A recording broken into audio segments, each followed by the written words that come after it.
Hello আমার ছোট্ট বন্ধুরা, তোমরা কি আজকে পিঁপড়ে আর ফড়িংয়ের গল্প শুনবে? তাহলে চটপট তৈরি হয়ে নাও। আমার নাতি মিভানও কিন্তু তৈরি হয়েছে গল্প শুনবার জন্য। তাহলে গল্পটি শুরু করি। এক সময় নদীর ধারে একটা ঘাসযুক্ত তৃণভূমিতে এক পিঁপড়ে আর এক ফড়িং বাস করত। ক্ষুদ্র প্রাণী হওয়া সত্ত্বেও পিঁপড়েটি ছিল খুবই পরিশ্রমী এবং আন্তরিক। গ্রীষ্মের এক উজ্জ্বল দিনে পিঁপড়েটি কৃষকের ক্ষেত থেকে শস্য সংগ্রহ করে তার বাসস্থানে জমা করত। এইভাবে কঠোর পরিশ্রম করতে করতে তার অনেক খাদ্যের ভাণ্ডার তৈরি হয়ে গেল। তার শীতের জন্য আর কোনো চিন্তা রইল না।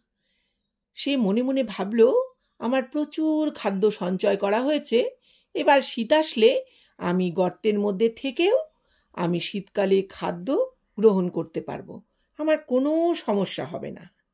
এদিকে ফড়িং কিন্তু সারাদিন নাচ করত, গান করত, তার কাজ নিয়েই সে ব্যস্ত থাকত।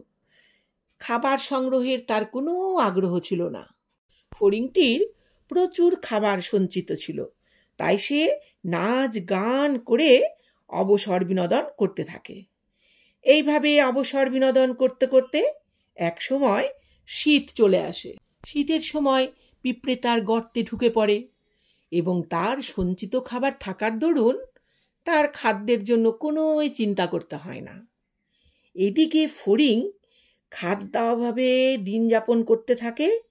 তখন সে কোনো উপায় না দেখে সে পিঁপড়ের কাছে এসে বলে, বন্ধু, আমাকে একটু খাদ্য দিয়ে সাহায্য করো, না হলে আমার জীবন শেষ হয়ে যাবে। আমি একটা বোকা, তাই সময় নষ্ট করেছি। আমি ভবিষ্যতের জন্য চিন্তা করিনি, কোনো রকম খাদ্যও সঞ্চয় করে রাখিনি। তখন পিঁপড়ে সেই ফড়িংকে খাদ্য দিয়ে সাহায্য করলো এবং বলল যে তুমি ভবিষ্যতে খাদ্য জমিয়ে রাখার চেষ্টা করো, যাতে নাকি প্রয়োজনে তুমি সেটা ব্যবহার করতে পারো। তখন ফড়িংটি পিঁপড়েকে ধন্যবাদ জানিয়ে সেখান থেকে চলে গেল এবং বলল যে পরবর্তী সময়ে সে অলসভাবে জীবনযাপন করবে না, সে ভবিষ্যতের চিন্তা করবে। এই গল্পটি থেকে আমরা এই শিক্ষা পেলাম যে সুযোগের সদ্ব্যবহার করা উচিত, তা কখনোই হালকাভাবে নেওয়া উচিত নয়। কঠোর পরিশ্রম সব সময় আমাদের পুরস্কৃত করে। এটি আমাদের দৃঢ় সংকল্প ও আন্তরিকতা একজন ব্যক্তিকে যে কোনো প্রতিকূলতা কাটিয়ে উঠতে সাহায্য করতে পারে। তাই সময়ের কাজ আমাদের সময়েই করা উচিত। তোমাদের গল্পটি কেমন লাগলো? যদি ভালো লাগে তাহলে তোমরা সাবস্ক্রাইব করে আমার সঙ্গে থেকো। তোমরা ভালো থেকো, সুস্থ থেকো। টাটা। আবার দেখা হবে অন্য কোনো গল্প নিয়ে।